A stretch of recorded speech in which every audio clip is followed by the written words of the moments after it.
Hello, I'm Brad McEntire. I'm a member of Audacity Theatre Lab, and I want to welcome you to the Eye in the Sky radio project.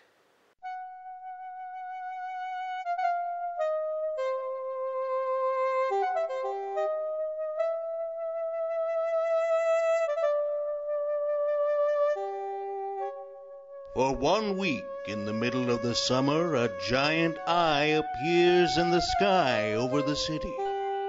At the end of 7 days, it disappears, as suddenly as it had originally materialized. Actually, the whole project started in 2008. I was thinking about how to do a theater project without having a theater.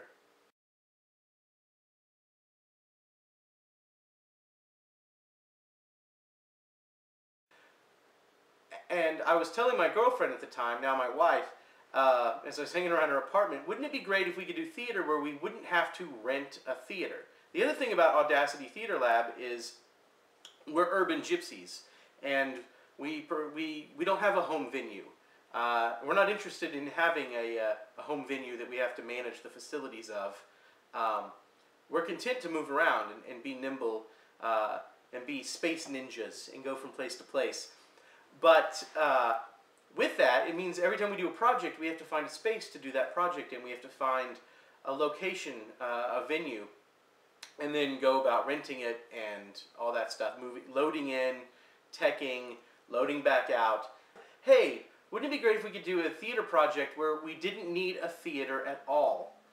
Like we could just do a digital form of theater. And so I thought, oh, you know what would be interesting is what if we did a radio theater project?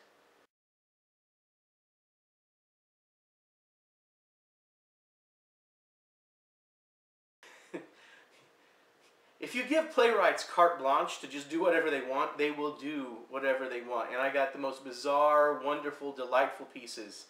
I got soundscapes. I got songs that playwrights had written. I got monologues and scenes and pieces that were filled with lots of silence, which was interesting for a radio project. And so the deadline for all the pieces was, I believe, November of 2008. And in my mind, I thought, well, this little Eye in the Sky project will probably take me a couple of months to put together. And so I called up a friend of mine who was a playwright in the project, John Flores. My name is John M. Flores, and I'm the voice and ear of the Eye in the Sky project, episodes 1 through 6. And I brought him into the project. Now, John Flores and I got together, and we were donated space. Actually, the Undermain Theater donated space to us so we could record.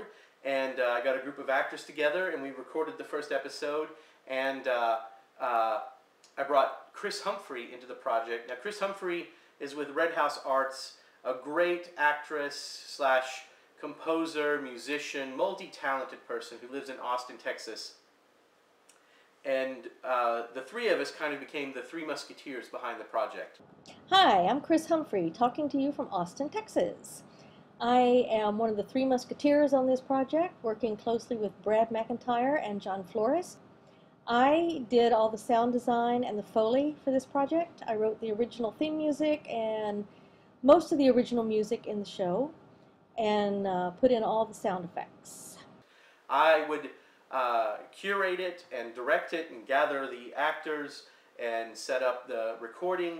John Flores would swoop in with his recording equipment and set it all up, and we would record the pieces, and then he would doctor all the recordings of the audio of just the voices, and then I would send the recorded dialogue off to Chris Humphrey through the internet, and then she would engineer all the sound and compose original music, and then send it back to me, and then I would place it on the website, or I would place it on the internet as episodes were done.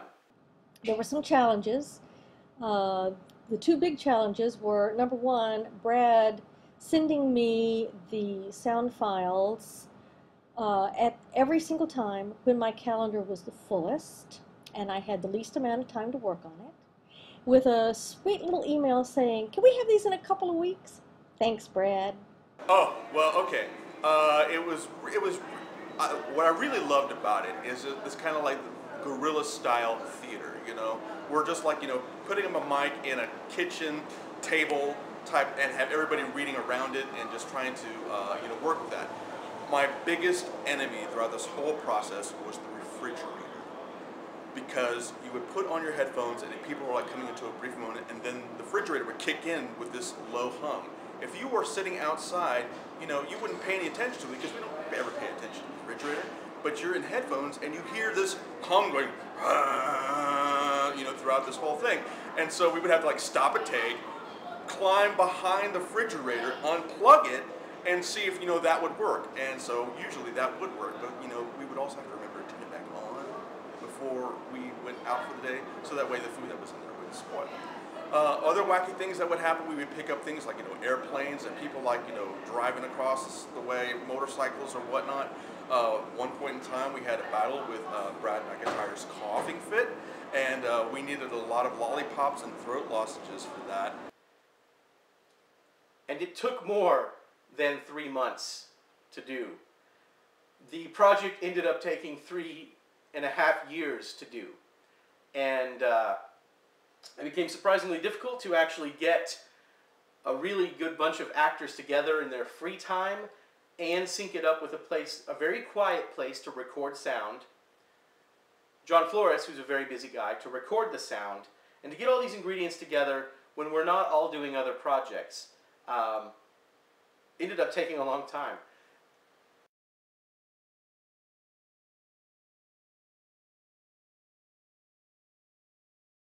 Each episode is a mix match of playwrights from different parts of the country and different styles of theater, different aesthetics that show up within the same episode. So every episode is kind of a hodgepodge, a buffet of different things, delicacies. So in episode 1, we had from New York, James Comtois.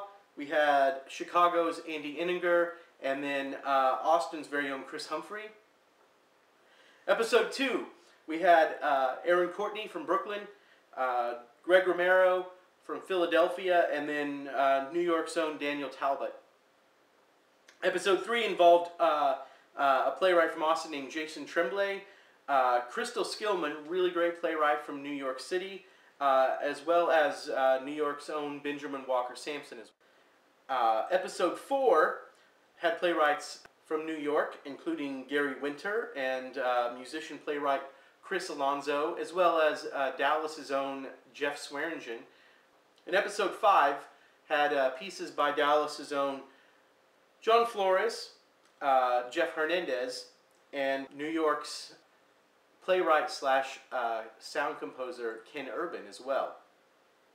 The last episode, episode 6, involved pieces by Vicki Cheatwood, here of Dallas, Zach Gonzales out of Austin, and then from Evansville, Indiana, Mr. Mark Rigney. And so over 3.5 years, we put together all 6 episodes, 18 different playwrights from around the country, some of them really well-known names, some of them very emerging artists, all of them very unique, very individual.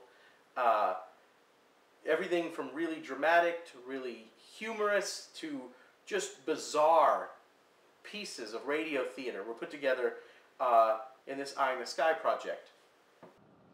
It was a fun project. There were some really creative scripts that I worked with. I think one of my personal favorites was putting in all the vomiting sounds. I believe it was episode 5. You just can't go wrong with a good barf. Gonna win every time. Everybody, it's so crazy how all the other playwrights had completely different ideas about, you know, what would happen if you actually are experiencing this situation. And everybody has either, like, you know, monologues and stuff like that, but it's not just about this eye, literally being above the sky. It's about anything. It's about the human condition.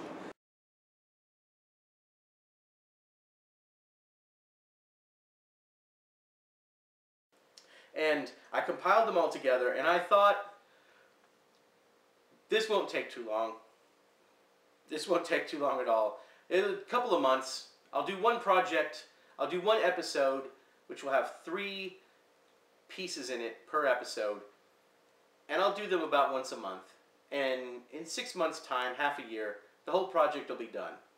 Heck, it might even take shorter than that. It might even be 3 months. 3.5 years later, the project has finally seen completion. And there's a couple of unique things about the project. Eye in the Sky has been completely funded on love and energy, and a huge heaping dose of time.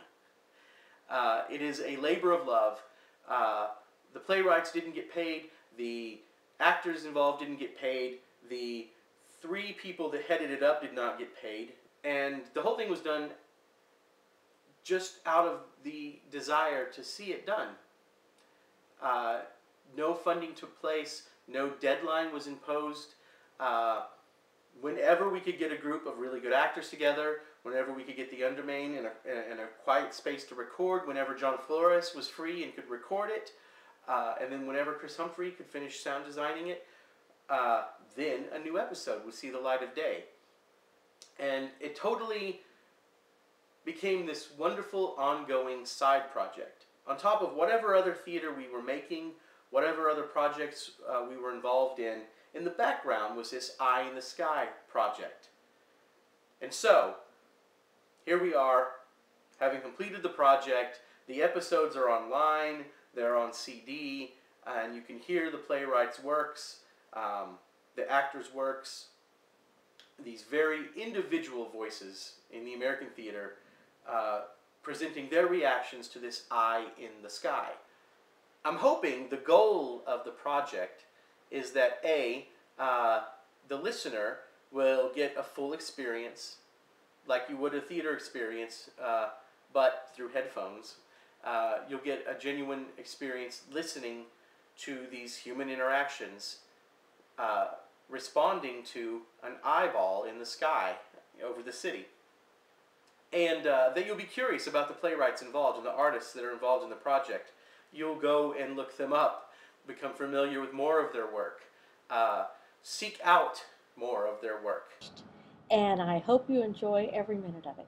And so that was kind of like the process, and was really magical, and a lot of people had a lot of fun, I think, just getting on the mic and telling their stories. And we had lots of beautiful, wonderful stories, and very, very talented actors and actresses sharing their craft, sharing the magic with us. And I was fortunate to be able to be the one to catch it on tape. I'm very pleased to present to you the Eye in the Sky project by Audacity Theatre Lab. I hope you enjoy it. Thanks. Enjoy!